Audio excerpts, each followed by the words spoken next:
Hello food lovers, welcome to cooking world. ఈరోజు వీడియోలో ఎప్పుడు చేసే చికెన్ కర్రీలా కాకుండా ఎలా కానీ వండారంటే అస్సలు వదిలిపెట్టరు. టేస్ట్ అంతా బాగుంటుంది. ఇంకా లేట్ చేయకుండా ప్రాసెస్లోకి అయితే వెళ్ళిపోదాం. ముందుగా చికెన్ని శుభ్రంగా క్లీన్ చేసేసి ఒక పెద్ద గిన్నెలోకి అయితే తీసుకోవాలి. అయితే ఎక్కడ స్కిప్ చేయకుండా చూడండి. ప్రాసెస్ పర్ఫెక్ట్గా చేస్తేనే ముక్క మెత్తగా ఉడికి టేస్ట్ అయితే బాగుంటుంది. ముందుగా ఈ చికెన్లో కొద్దిగా పసుపు, తగినంత సాల్ట్, 1 టేబుల్ స్పూన్ అల్లం వెల్లుల్లి పేస్ట్ వేసి ఈ చికెన్ ముక్కలన్నిటికి ఇంగ్రీడియంట్స్ బాగా పట్టేంత వరకు మనమైతే కలుపుకోవాలి. ఇలా కలుపుకున్న తర్వాత ఈ దాకని స్టవ్ మీద పెట్టి లో టు మీడియం ఫ్లేమ్లో చికెన్ ముక్కలను అయితే కాసేపు అయితే ఉడికించాలి. ఇప్పుడు మనం ఈ చికెన్ కర్రీ కోసం గోంగూర అయితే తీసుకుని వీటిని శుభ్రంగా క్లీన్ చేసి మనమైతే పక్కకు తీసుకోవాలన్నమాట. ముందుగా గోంగూర ఆకుని కట్ చేసుకుని చిన్న చిన్న ముక్కల కింద కట్ చేసుకున్నాక ఒక పెద్ద గిన్నెలోకి అయితే తీసుకోవాలి. ఇప్పుడు ఇందులో మట్టి కానీ ఏదైనా వేస్ట్ కానీ ఉంటే ఇదంతా పోవడానికి వీటిని వాటర్లో శుభ్రంగా 2 నుండి 3 సార్లు వేసి బాగా క్లీన్ చేసుకోవాలన్నమాట. ఇలా క్లీన్ చేసుకుంటే ఈ ఆకులో మనకి ఏదైనా చెత్త కానీ ఏమన్నా ఉంటే అదంతా పోతుంది. ఇలా క్లీన్ చేసుకున్న తర్వాత ఒక పెద్ద గిన్నెలోకి అయితే తీసుకోవాలి. ఇలా గిన్నెలోకి తీసుకుని కాసేపు అయితే పక్కగా ఆరబెట్టుకుని ఉంచుకోండి. ఈలోపు ముందుగా మనం ఉడకబెట్టిన చికెన్ అయితే ఇలాగ పర్ఫెక్ట్గా అయితే ఉడికిపోతుంది అనమాట. ఇలా వాటర్ అంతా పోయి మనకి ముక్కలు ఎలా వచ్చాక పక్కకు తీసుకోవాలి.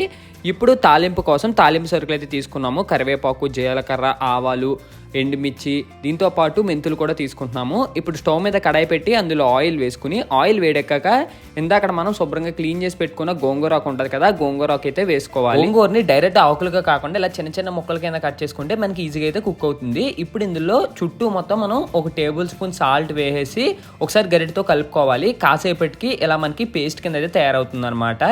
ఇప్పుడు ఇంకొక గిన్నె తీసుకుని అందులో ఆయిల్ వేసుకుని ఆయిల్ వేడెక్కాక ఇప్పుడు ఇందులో ఫస్ట్ మనం మెంతులు అయితే వేసుకోవాలి. ముందుగా మనం తాలింపుకి సరుకులు తీసుకున్నాం కదా, ఆ తాలింపు సరుకులన్నీ ఒక్కొక్కటిగా అయితే వేసేసుకోవడమే. ఆవాలు, జీలకర్ర, ఎండుమిర్చి, వీటితో పాటు వెల్లుల్లిపాయలు ఇవన్నీ వేసేసుకోవాలి.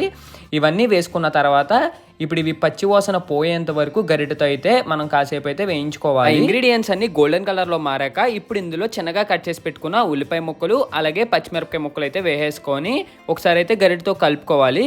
ఇలా కలుపుకున్న తర్వాత ఇప్పుడు ఇందులో 1 టేబుల్ స్పూన్ పసుపు అలాగే 1 టేబుల్ స్పూన్ కల్లుప్పు కానీ లేకపోతే నార్మల్ సాల్ట్ కానీ అయితే వేసుకోవాలి. ఇలా సాల్ట్ వేయడం వల్ల ఉల్లిపాయ ముక్కలు అయితే మనకి ఫాస్ట్గా మగ్గి కూర అది పర్ఫెక్ట్గా ఉంటుందన్నమాట, పచ్చివాసన లేకుండా. మూతతో కాసేపు క్లోజ్ చేసి తర్వాత మనం మూత ఓపెన్ చేసి ఇందులో 1 టేబుల్ స్పూన్ అల్లం వెల్లుల్లి పేస్ట్ అయితే వేసుకోవాలి. ఇప్పుడు ఈ అల్లం వెల్లుల్లి పేస్ట్ అంతా మొత్తం ఈ ముక్కలన్నింటికి బాగా పట్టేంత వరకు గరిటెతో అయితే కాసేపు కలుపుకోవాలి. ఇలా కలుపుకున్న తర్వాత ఇందులోంచి ఆయిల్ అయితే పైకి వస్తుంది. ఇప్పుడు ఇందులో ముందుగా మనం ఉడకబెట్టుకున్న చికెన్ పీసెస్ ఉంటాయి కదా, ఆ చికెన్ పీసెస్ అన్ని ఇలా ఉల్లిపాయలోంచి ఆయిల్ పైకి వచ్చిన తర్వాత ఇందులోకి అయితే వేసేసుకోవాలి. ఇలా చికెన్ ముక్కలన్నీ వేసుకున్న తర్వాత ఇందులో ముందుగా మనం చేసి పెట్టుకున్న గోంగూర పేస్టు అలాగే ఇందులోకి కారం అయితే వేసుకోవాలి. నాన్ వెజ్ కర్రీ కాబట్టి కొద్దిగా కారం అయితే ఎక్కువ పడుతుందన్నమాట. ఇప్పుడు ఒక గరిటెతో మొత్తం ఈ కారం, ఈ పేస్ట్ అలాగే ఈ ముక్కలకి బాగా పట్టేంత వరకు మనం స్టవ్ని లో టు మీడియం ఫ్లేమ్లో పెట్టి కంటిన్యూస్గా అయితే మనం కలుపుతూ ఉండాలన్నమాట. ఇలా కంటిన్యూస్గా కలుపుకున్న తర్వాత మూతతో క్లోజ్ చేసి కాసేపు అయితే ఉడకనివ్వాలి. తర్వాత ఇందులోకి కొద్దిగా ధనియాల పొడి అలాగే మసాలా పొడి అయితే వేసుకోవాలి.